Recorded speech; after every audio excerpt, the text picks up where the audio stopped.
Boston mornings have a way of lying to you. The light looks clean, the streets honest, as if the city itself is incapable of betrayal.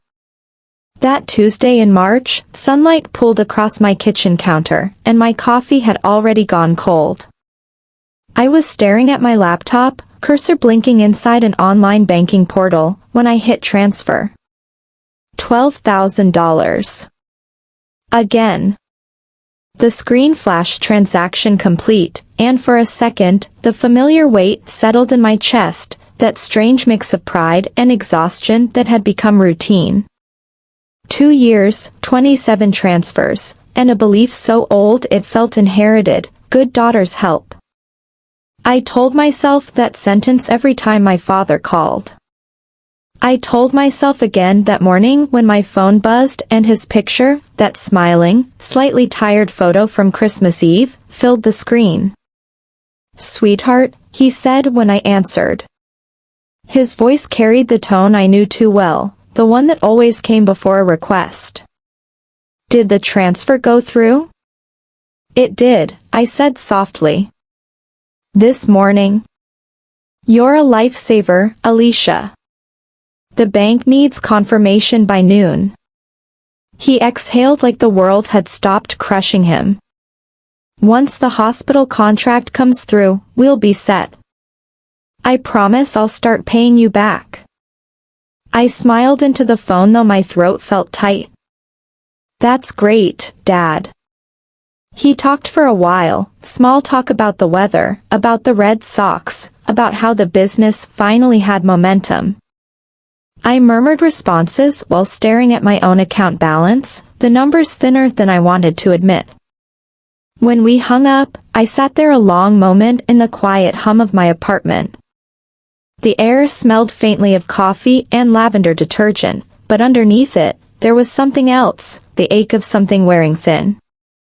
/////. My father had always been a dreamer. For 30 years, he'd worked in middle management, office shirts, microwaved lunches, an endless treadmill of budgets and quarterly reports. But at 62, 2 years after Mom's death, he decided he was done being ordinary. He mortgaged the house, drained his pension, and opened a commercial printing business, Kingston Printing Solutions. He called it his second act. And I, the only child who'd watched him grieve himself hollow, had promised I'd help however I could. The first check had been $15,000. He'd called on a Sunday night, voice tight, saying the investors had backed out at the last minute. "Just this once," he said. "I'll pay you back the second we sign new clients." I remember how quickly I said yes. How good it felt to be needed by him. How proud I was that I could finally give back. I was 33 then, a senior financial analyst at Weatherb Consulting, with a salary that made generosity easy. But one payment became 2. 2 became 6. 6 became a ritual. Each time, the same promise, next quarter will be different. /////. By the second year, I had stopped planning vacations. Portugal became a screensaver I couldn't look at without guilt. My retirement fund, the one I'd been nurturing since my 20s, had been raided twice. I'd started buying generic coffee and lying to my friends about why I never joined dinners anymore. "I'm just busy with work," I'd say, smiling. The truth was uglier. I was funding my father's dream, and it was quietly drowning me. My boss thought my long hours meant ambition. He even mentioned me in a staff meeting. "Alicia's a model of dedication."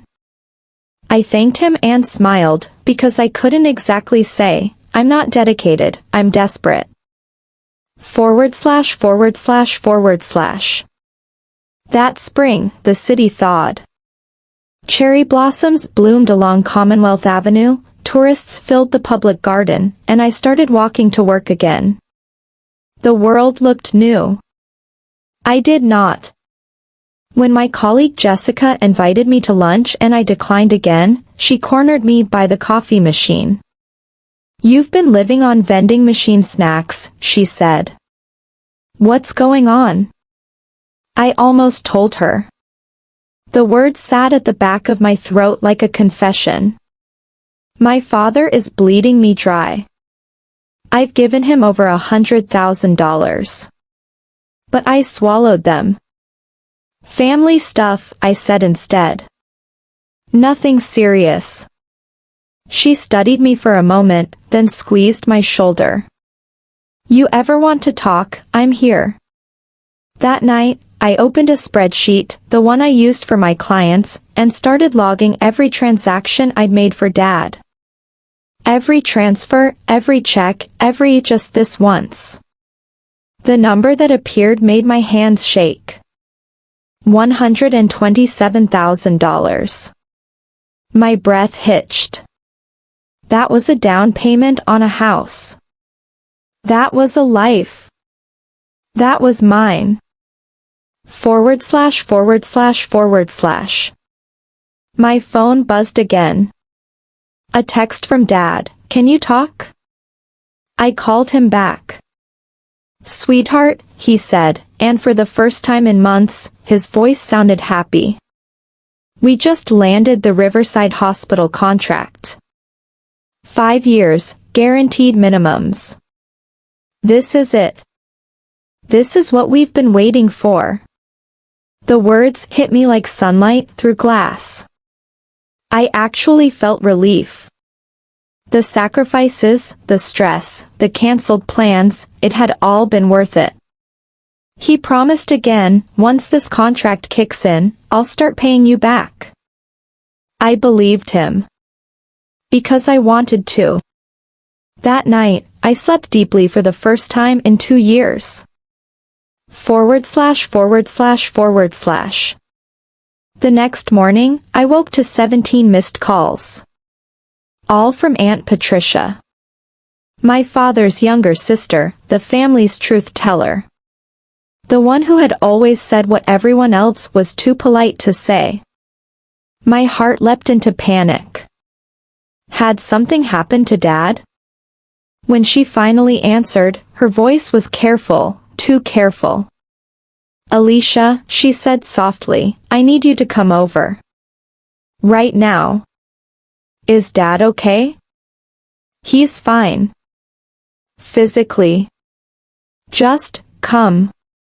The drive to her house in Cambridge felt longer than it was. Patricia met me at the door, her face pale and tight. "Before I show you this, you need to know I debated for days about telling you," she said. "But you deserve the truth." She led me to the living room, where her laptop sat open on the coffee table. She pressed play. The video was grainy but clear enough. Dad sat behind his desk at the printing facility, sleeves rolled up, face drawn. Across from him, though not on screen, was his business partner, Travis. "I don't know how much longer I can keep this up," Dad was saying. "Alicia's good for another few months at least. She's always been easy to manage." I froze. Travis laughed. "How much has she given you total?" "About $127,000, Dad replied easily, like he was talking about weather. "The beauty is she thinks it's all for the business. She has no idea half of it covers my personal expenses." My heart stopped. "Must be nice," Travis chuckled. Dad smiled. "She's desperate for approval. Always has been. Makes her easy to manipulate. I just have to act stressed and mention Mom, and she opens her wallet." Patricia muted the audio, but I could still see his mouth move, see him laughing. The room spun. Travis said something I couldn't hear. Dad leaned back, smirking. "That hospital contract? It's real. But I've been playing the struggling card so long she'll believe anything." I can probably get another 50 grand before she asks questions. He shrugged. Why shouldn't I? She's 35 and single. At least this way, her money's going to something useful. The words hit like blows. Moments passed before I realized Patricia had stopped the video. I couldn't feel my hands. He said those things, I whispered. He planned it. Patricia's eyes were wet. A friend of mine does maintenance at the facility. He found the footage in the security system. She reached for my hand. I'm so sorry, honey. But I barely heard her. My mind replayed every phone call, every "I love you, sweetheart," every request wrapped in guilt and nostalgia. He'd used Mom's memory as a weapon. He'd weaponized my love. ////. I went home and sat in the dark. The city moved outside my window, cars, sirens, laughter, and I watched like I was underwater. Grief, fury, shame, they swirled inside me until I couldn't tell which was which. He had called me easy to manage. He had called me a burden. He had turned my kindness into currency. Somewhere between the disbelief and the heartbreak, something inside me solidified. I wasn't his victim anymore. Not after this. When Patricia called later that night to check on me, I answered. Are you okay? She asked. No, I said honestly. But I will be. There was a pause. What are you going to do? I looked at the glow of my phone, at the name Dad still pinned to my favorites list. I'm going to stop being easy to manage. ////. Over the next 2 weeks, I played a new role, silence. Every call from Dad went to voicemail. Every text got a polite, distant response. Each act of restraint felt like an exorcism. Meanwhile, I gathered evidence. Bank statements. Transfer confirmations.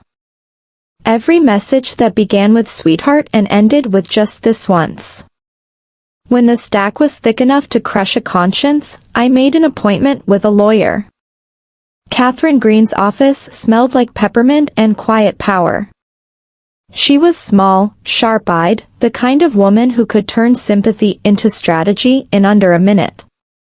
This, she said after I showed her everything, is financial exploitation of an adult child. It's rare but actionable. You could pursue charges. I swallowed.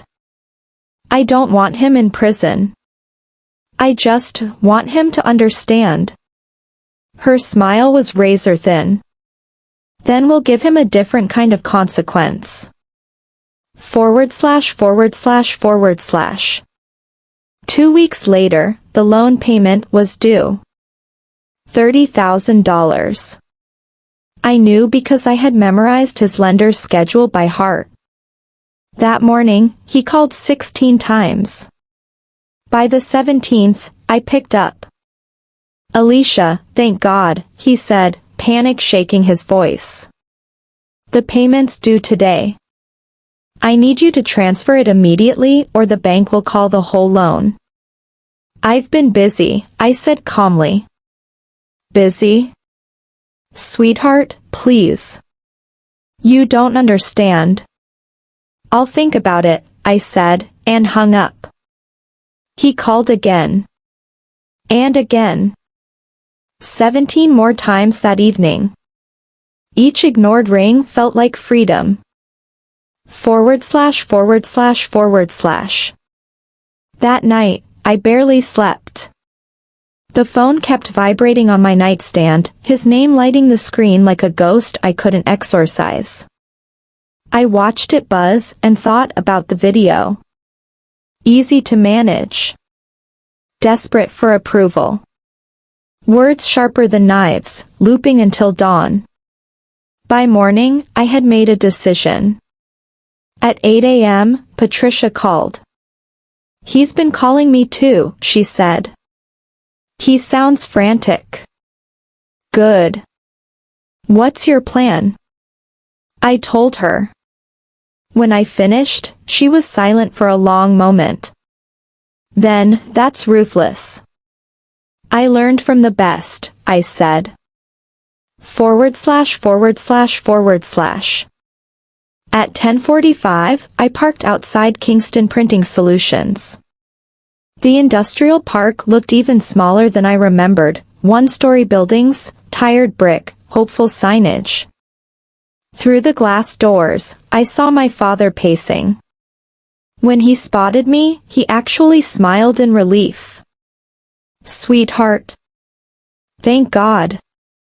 "Sit down," I said. He froze. Something in my tone made him obey. He sank into the chair behind his desk, confusion flickering across his face. "What's going on?" I pulled out my phone, opened the video file Patricia had sent, and pressed play. He started to speak, but the sound of his own voice silenced him.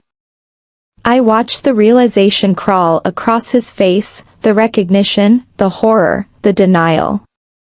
When it ended, he looked up at me, pale and trembling. "Where did you get that? Does it matter?" He swallowed. "That conversation, it's not what it sounds like." "It sounds like you've been lying to me for 2 years," I said. "It sounds like you used me."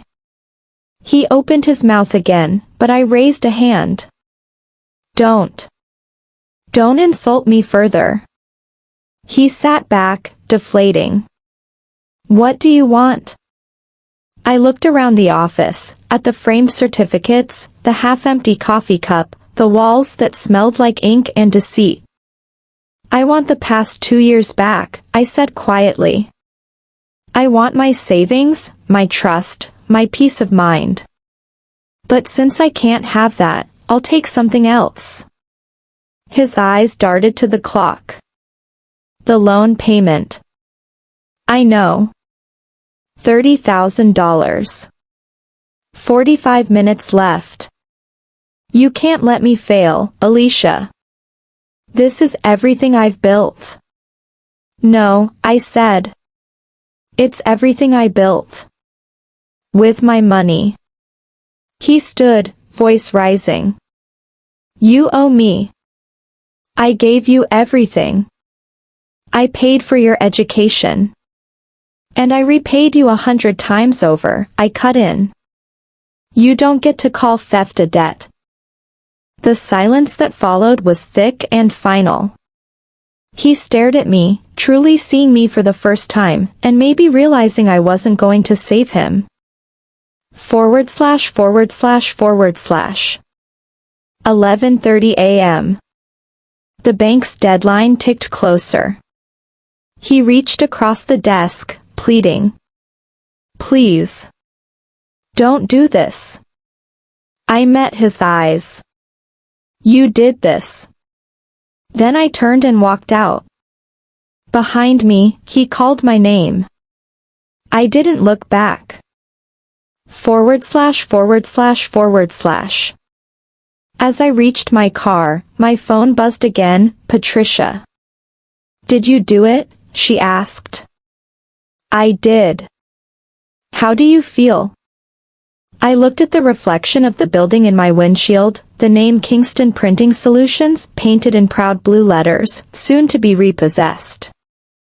"Free," I said. Freedom didn't arrive like a choir, it arrived like the absence of a noise I hadn't realized was constant. As I pulled out of the parking lot, my phone stopped buzzing. No calls. No texts. The silence felt unnatural at first, like a power outage. Then my shoulders dropped, and I realized it wasn't an outage, it was power coming back to me. I drove through South Boston with the windows cracked just enough to let in the salt and diesel and early spring sun. I wanted to feel the city touch my skin. I wanted to remember what it felt like to belong to my own life. By noon, the bank had already called him. I knew, not because he told me, but because at 12:08 p.m. a number I didn't know showed up on my phone, First National. I let it ring out. 2 minutes later, Patricia called. Well, she asked. It's done, I said. They're calling the loan. She was quiet long enough for me to count 3 breaths. Okay. I'm here for whatever comes next. Whatever comes next. The words hummed in my chest like the first chord of a song I was strong enough to sing. /////. That afternoon, I opened a new spreadsheet, not the one that cataloged my losses, not the one that tallied transfers like scars, a clean sheet with 3 columns, what I control, what I can document, what I will not carry. I filled the first 2 quickly, bank statements backed up in 2 places, a written timeline, copies of the video in a cloud folder and on a thumb drive taped under my desk. The 3rd column was slower. I wrote, his shame. His story about me. The need to fix. I shut my laptop and stood at the window. Boston was bright and busy below me, indifferent in a way I found comforting. If the city could keep moving, so could I. At 6:14 p.m., he came to my door. He knocked like someone who had never been denied entry. Patricia was already on my couch, we'd planned for this possibility. I set my phone to record and opened the door only as far as the chain. His face was flushed, eyes glassy, a man hopping between rage and pleading. Alicia. Please. We can talk about this. Out here, I said. Not inside. He tried smile number 3, the contrite one, and it trembled at the edges. I messed up. I said things I didn't mean. His voice cracked. You're my daughter. I kept the chain where it was. No more scripts.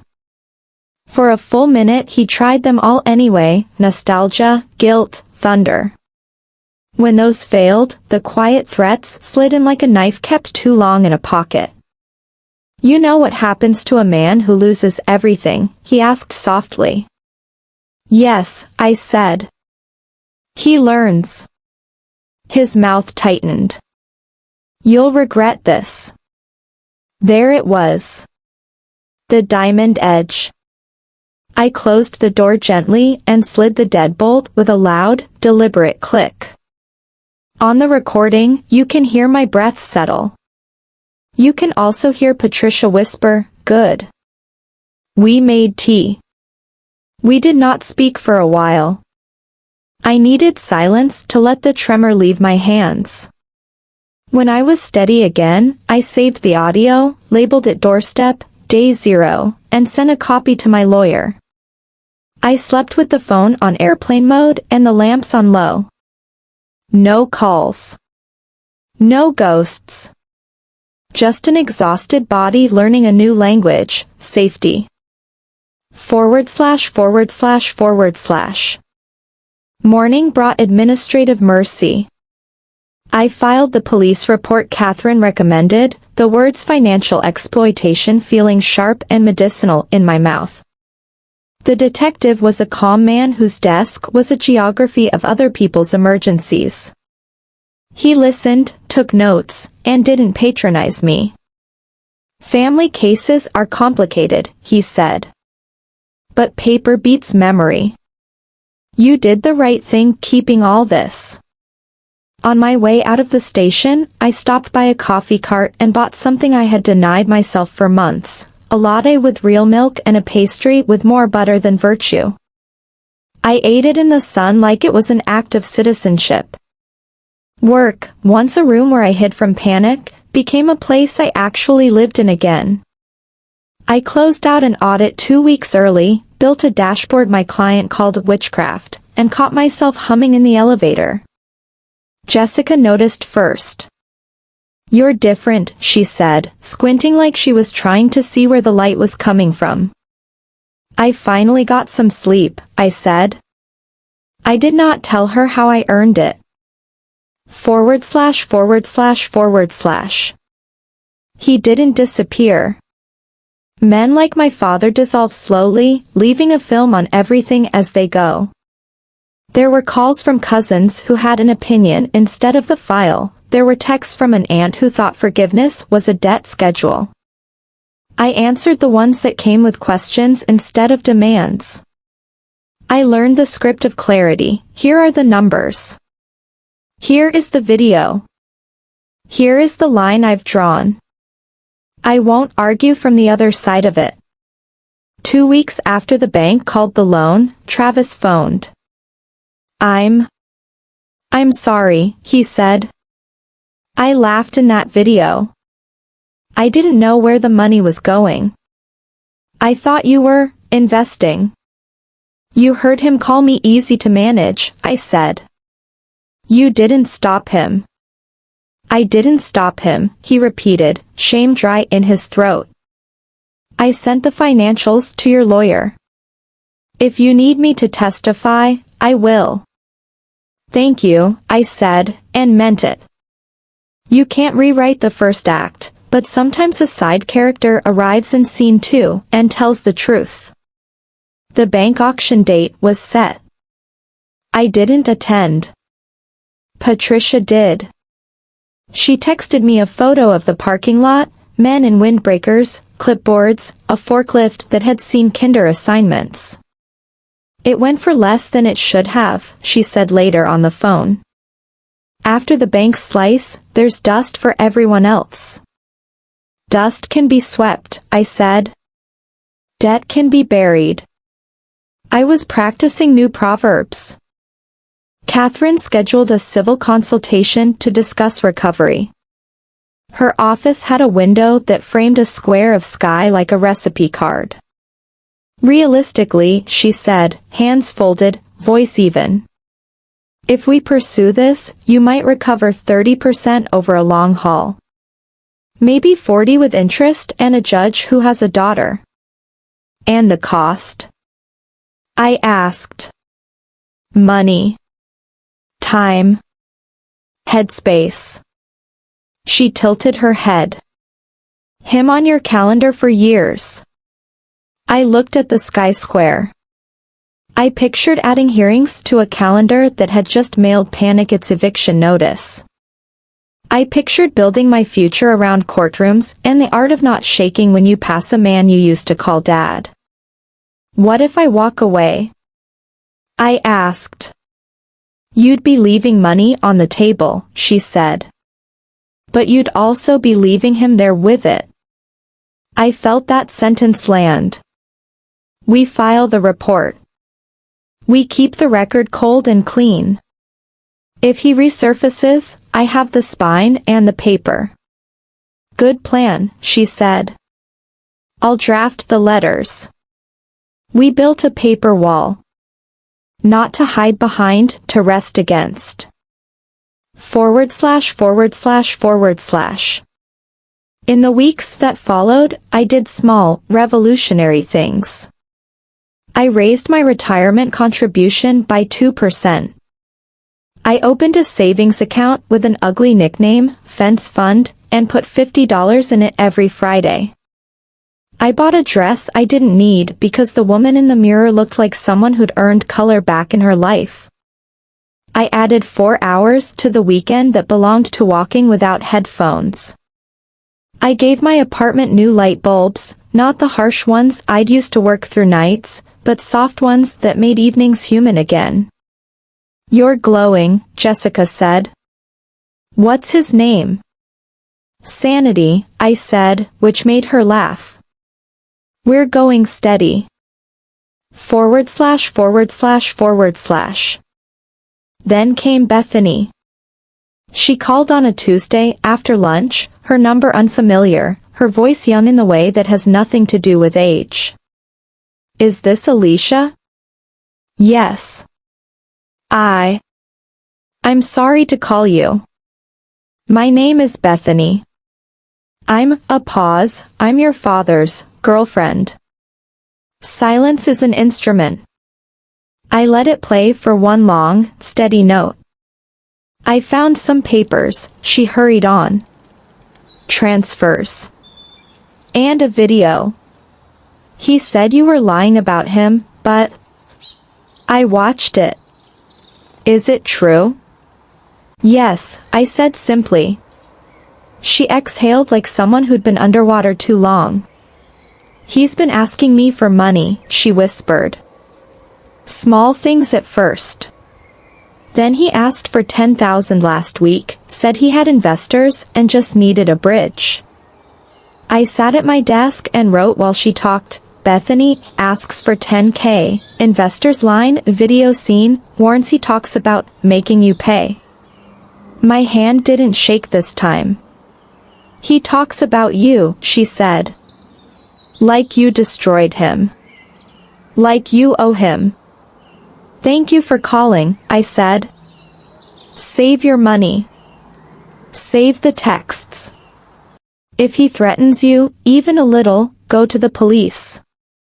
After we hung up, I forwarded my notes to Catherine. Her reply came fast, documented. We move for a restraining order with any contact escalation. There is a particular relief in learning that your boundaries have paperwork. /////. It escalated a month later, not with a threat, but with a performance. He appeared at reception, asked to see me, and wouldn't take "she's unavailable" as an answer. The receptionist called upstairs, voice tight. Do you want me to call security? Give me 5 minutes, I said. Then yes. He walked into my office with a humility so polished it squeaked. I'm here to apologize, he said, sitting without being asked. No excuses. I stole from you. I lied to you. I destroyed your trust. His eyes were wet, his hands folded like prayer. I want to be your father again. It was a good monologue. I let it play. Somewhere in Act 2, after I lost everything and before I'm trying to change, I said, which part of this is different from what you said on my doorstep? He blinked. I mean it now. Bethany, I said. And the investors. It was such a small word, but it collapsed the theater. His expression hardened, the mercy mass cracking straight down the middle. That's not the same, he snapped. There really are investors. There it is, I said. The tell. He stood abruptly. I'm still your father. And I said, standing too, am not your bank. I walked to the door and opened it. He stared at me like I'd broken a rule he'd written. If you come back, I said quietly, you will come with a lawyer. And mine will be waiting. Security escorted him out. I filed for a restraining order before the elevator had time to ding. It arrived in the mail 3 days later, ordinary and miraculous, a piece of paper with the weight of a new chapter. /////. Life, when you stop feeding it to someone else's hunger, gets strangely practical. I did laundry.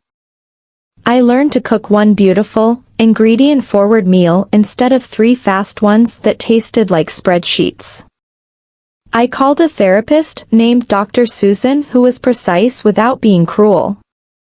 She gave me language that felt like clean stitches: financial abuse, emotional coercion, grief weaponization.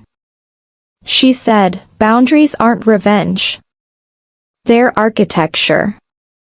Sometimes it feels like revenge, I admitted. Then let that feeling pass through, she said. You don't have to be pure to be protected.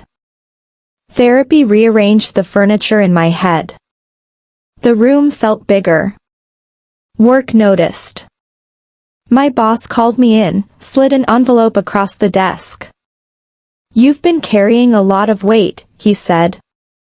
"And still building gold." Senior consultant. A raise. A project with a client who valued clean data and clear ethics, my love languages. I walked out of his office and texted Patricia a photo of the letter. She sent back confetti emojis and "We're ordering dinner." Your pick. We picked joy. / The family didn't become saints. Families rarely do. But they got quieter with their judgments and louder with their questions. At Patricia's in late summer, a cousin I hadn't seen since my mother's funeral shuffled his feet and said, "I should have asked you if you were okay." An uncle whose favorite hobby was being right said, "I was wrong." Someone passed the potato salad. Someone else said my mother's name like a blessing, not a cudgel. We let it sit there in the air and didn't flinch. I did not need their absolution. But I took their company. Healing isn't pride, it's practice. We practiced sitting at the same table without pretending we were the same people. The bank auction happened under a washed-out sky. Patricia stood at the edge and sent me texts like weather reports. The press went for half. The cutter went for less. Travis is here, looks like a man who understands gravity now. Later that night, she said, he looked broken. I waited for the satisfaction. It didn't come. What arrived instead was a quiet, clean fatigue. You don't always get the feeling you think you ordered. Sometimes you get the one you can live with. // Then came the letter from his lawyer, a neatly typed claim that 20 years ago he had loaned me $25,000 for college tuition and now sought repayment with interest. I laughed once, sharp as glass, and forwarded it to Catherine. Retaliation, she said. It's almost textbook. Her response to his lawyer was ruthless and surgical. The video transcript, the timeline, the transfers, the police report. One paragraph I still think about began, any further contact regarding invented debts will precipitate immediate criminal complaint for harassment and fraud. We never heard back. Silence can be a verdict. Fall leaned into Boston and the trees performed their annual ballet of surrender. I let myself want things again, a new laptop, a painting by a local artist who makes sky look like a verb. I booked a long weekend in Vermont where the leaves were so precise you could hear them moving. I woke in a bed I paid for and felt something I hadn't felt since before my mother got sick, uncomplicated joy. Back in the city, I adopted a dog from a shelter in Dorchester, a mutt with terrier eyebrows and a philosopher's patience. I named him Cooper because he looked like he'd fix things no one else could see. He made me go outside even when I didn't want to. He learned my footsteps in a week. He curled under my desk while I worked and sighed like a small bell when I closed my laptop. Sometimes you build a boundary and life puts a heartbeat at your feet to guard it. // I wish I could say he faded then. That he respected the order, the silence, the architecture. But people who believe they're owed rarely retire from the job. He obeyed the distance mostly, but authored new myths about me wherever he found an ear. Travis called to warn me he was telling anyone who'd listen that I'd ruined him out of envy. I didn't correct the record personally. You can drown in other people's corrections. I let documents speak to the few who mattered. I let time do its river work. The current, as it turns out, is smarter than any speech. At work, I gave a presentation that felt like the end of one life and the beginning of another, 20 slides of clarity, nothing fancy, just the truth of numbers told without apology. When the client signed a 2-year extension, my boss took the team to dinner and toasted with something sparkling. To clear story, he said, raising his glass. And to Alicia, who taught us that clean data is just clean courage. I blushed in public for the first time in a decade. /////. One evening in mid-October, as the city put on its scarf, my office phone rang. Reception again, voice tight again. He's here, she said. He says he's your father. I didn't feel fear.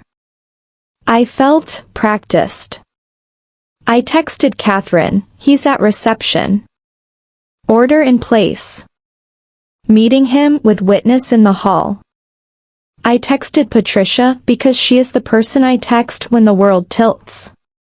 Then I asked security to stand 10 feet away and I walked into the hallway that smells like carpet cleaner and ambition. He looked smaller. Not because he had lost weight, though he had, but because the dignity he used to borrow from me was no longer on loan. He started with gratitude. Thank you for seeing me. He slipped into remorse. He mentioned a church. He used the words amends and repair. He spoke of work, a coffee shop at night, the humility of small paychecks. I want to be your father again, he finished, with a sincerity so rehearsed it almost passed as true. Here is what I hear, I said, calm as the sky before the first snow. You're sorry you have consequences. That's not fair, he said, anger peeking out like a blade. Bethany, I said. The money you asked for. The investors you invoked. It's the same con with a new costume. His face twitched. He glanced at security. He chose, in that second, who to be. You're making a mistake, he said. You can't just erase me. I'm not erasing anything, I said. I'm writing the truth. I nodded to security. He left, all clatter and mutter and the smell of old smoke. I filed the violation notice before his elevator reached the lobby. Catherine handled the rest. The order held like a well-built bridge. /////. Time did what it always promises, but rarely gets credit for, it moved. I stopped counting days since the confrontation and started counting days until the trip I'd booked on purpose. I stopped measuring my breath against the bank's noon and started measuring it against the length of my own stride. I watched the number in my retirement account climb like a patient plant. I slept. But healing isn't a straight road you walk once and finish. It bends back on you in the grocery store when a stranger calls someone sweetheart and your stomach drops for no reason. It leans over your shoulder at tax time and whispers, remember when your future was smaller? It invites you, sometimes, to forgive. Not him. Yourself, for the years you couldn't see the thing you were inside.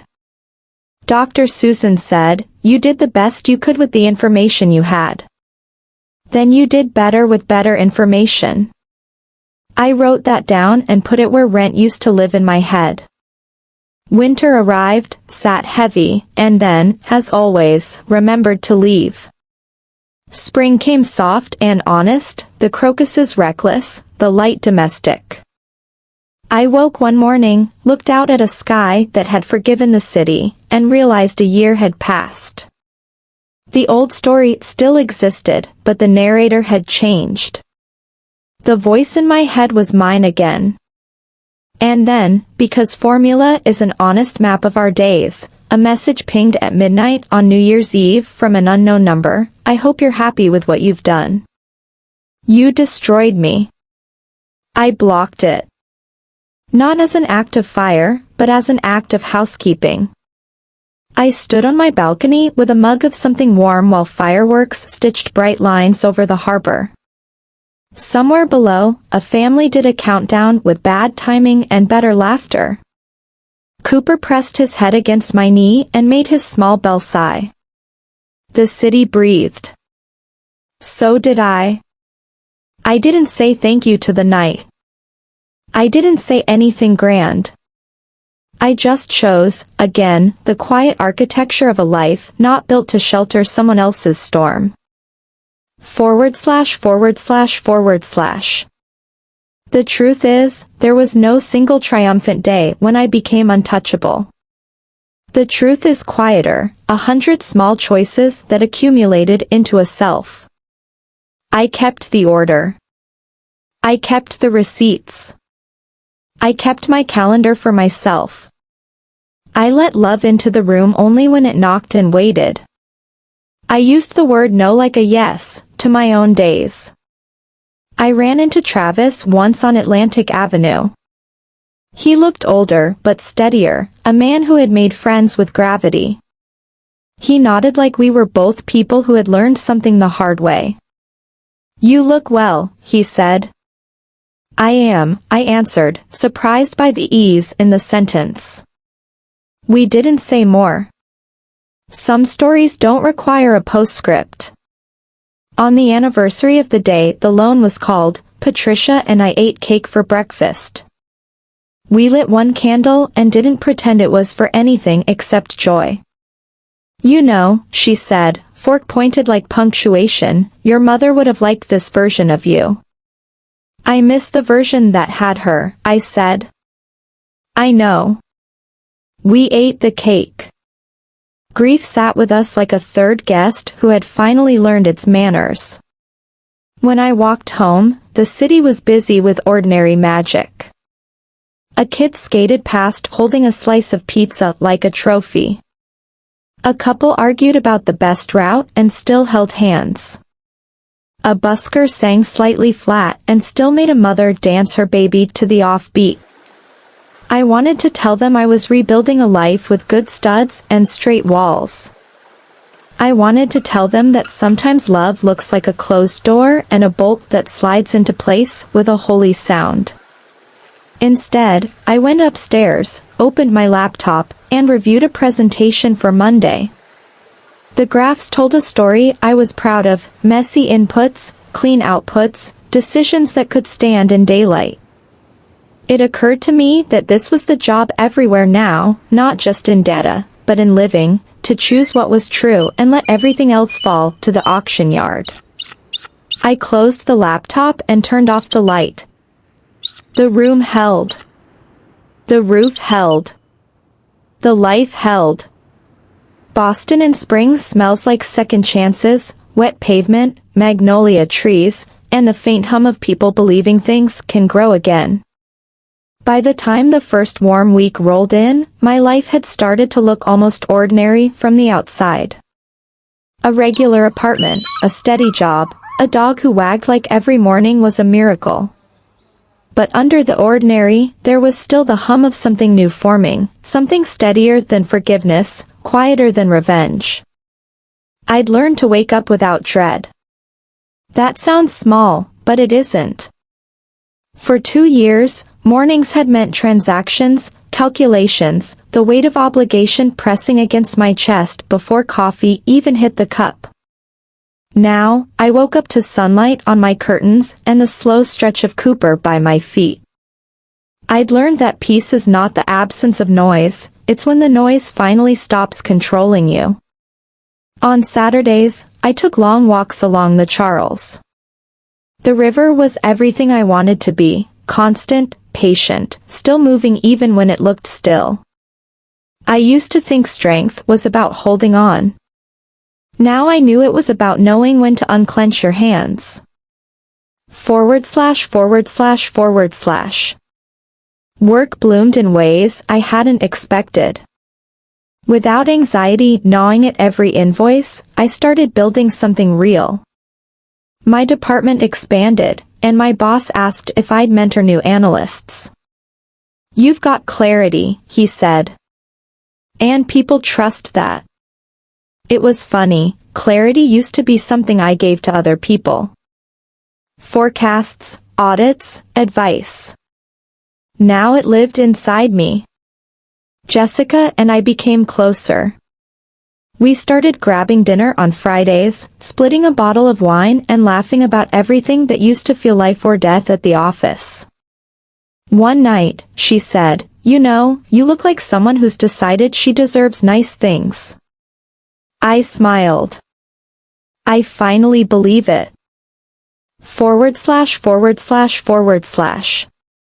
Patricia stayed my compass. She'd text reminders that read like small poems, "Eat something green today." Proud doesn't have to mean perfect.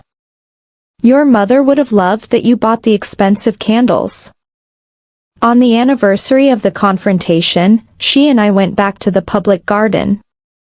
We bought ice cream and sat by the swan boats. The city was loud with tourists, but we didn't need quiet. We'd both earned the right to take up noise. "She'd be proud of you, you know," Patricia said.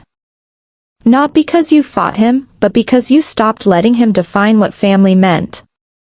I blinked back tears. I still miss her every day. "Good," she said. "That means she mattered." Missing is just another form of remembering. We stayed there until the light turned gold and long shadows stretched across the pond. It felt like forgiveness, but not the kind he'd ever asked for. ///// The restraining order held. There were no more surprise visits, no letters, no calls. I heard through cousins that he'd left the state, that he was living somewhere in Ohio now, that he worked nights and told stories about how I'd ruined him. The first time I heard that, I laughed, not cruelly, just softly. Because it wasn't true, but it was predictable. He had always needed to be the hero of his own story. And now, without me funding the narrative, he'd written himself into a tragedy instead. For a long time, I wondered if I should feel bad about that. Dr. Susan helped me find the right words. "You can feel compassion without reopening the door," she said. Some people confuse boundaries with punishment. They're not the same thing. One ends a cycle, the other continues it. So I kept the door closed and wished him well, from a distance that could hold. ///// The first real change came in August. That was when I realized my life wasn't just free of him, it was full of me. I started painting again. Small canvases at first, just color and motion, no plan, no perfection. I filled my living room wall with experiments, blues like late evening, yellows like hope before it's named. Jessica came over once and stared at them. "You know," she said, "these look like healing in progress." Maybe they were. That same month, I took a chance on something I hadn't thought about in years, dating. It wasn't planned. He was a friend of a friend, someone I met at a gallery opening downtown. His name was Michael. He was kind in the quiet way, asked questions and actually waited for the answers. The first time we had dinner, I kept waiting for the part where I'd have to shrink to fit the room. It never came. On our third date, he said, "You always seem like you're listening to something no one else can hear." "I am," I said. "It's peace. It's new, and I'm still getting used to it." He didn't flinch. He just smiled and said, "Keep listening." ///// By fall, the business world had shifted again, and my firm offered me a promotion to regional director. It came with a raise and a corner office. The same week, I made the final payment on the last small debt left over from my father's chaos. The timing felt poetic. I remember standing in that new office, city skyline behind me, the reflection of a woman I almost didn't recognize in the glass, someone steady, someone whole. It hit me then, survival isn't the end of the story. Rebuilding is. /////. In November, an envelope arrived, no return address. I recognized the handwriting instantly. It was his. Inside was a short letter. Alicia. I don't expect forgiveness. I just wanted you to know I'm sorry. I've been sober 6 months. I have a job that doesn't require lying. I think about Mom every day. I think about you more. I hope you're happy. Dad. I read it twice. Then again. I waited for the reaction, anger, guilt, maybe even relief. But what I felt instead was distance. A clean, calm distance. I put the letter back in its envelope and placed it in a drawer, not out of sentiment, but out of closure. I didn't respond. I didn't need to. Sometimes silence is the most honest answer there is. /////. Winter came early that year. Snow settled over the city like a pause. I hosted Christmas at my place for the first time, Patricia, my cousins, Jessica, and Michael. Cooper wore a red bow and refused to sit still for photos. When we sat down to dinner, I looked around the table, real laughter, clinking glasses, no invisible debts hanging in the air, and I felt something that had been missing for years. Belonging. The kind that isn't bought or begged for. The kind you build from scratch. Patricia raised her glass. To Alicia, she said, for teaching us that freedom can be quiet and still be fierce. Everyone clinked. I smiled and said, to family, chosen or rebuilt. /////. The new year came soft and unremarkable. No texts, no ghosts. Just fireworks somewhere far enough away to sound like applause. I stood by the window, Cooper asleep at my feet, and realized something I wish I could tell every version of myself that came before. Healing doesn't mean pretending it never happened. It means knowing it did, and living anyway. I thought about the girl who wrote $15,000 checks without hesitation. The woman who stood in her father's office and watched him unravel. The survivor who built boundaries and called them walls, until she realized they were doors, just facing the right direction this time. If I could talk to her, I'd say, you were never weak for loving him. You were strong for leaving. /////. Years later, the story found its way back to me through family whispers. 2 women had come forward with similar stories, both younger, both told the same promises. The old police report and video became evidence in their civil cases. I didn't testify, but the record spoke. He lost again, this time, not just money, but the myth of himself. By then, I didn't feel revenge. I felt nothing at all. That's how you know you've healed, you stop rehearsing the pain. /////.